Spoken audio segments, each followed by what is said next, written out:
statistics to track its timely resolution and avoid recurring complaints. Next.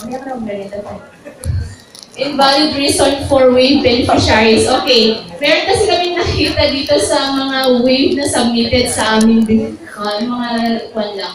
Lately na yung waive nila, ang mga reasons is not interested. So, hindi po pwede kasi hindi namin inaano yun na, hindi naman natin nalo kasi paulit-ulit naman sinasabi ni Mang Ching na ano to, not interested, pero ano yung mga ginawa natin, ng mga efforts. So, information, their orientation during cluster meeting, and then conduct further validation to the reported households as basis for the provision of TA to the MLs. And then to ensure that there is no unofficial remarks on waived households. Meron din kasi kami mga reported na waived, yet wala namang mga submitted na reports po dun sa office or mga documentation na ito yung nagsasabi ay na-waive na siya, especially yung mga hindi na-claim po yung mga grants, yung mga unclaim po yung grants or hindi lang. Pero naayos na rin po namin to na ka-reconcile na rin po kami ng data. So, continuous monitoring pa rin on the submission of the attached documents for those households reported as waived by the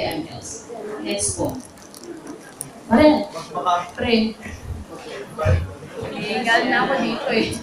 And dito naman po sa cash grant households without LDP forms validated.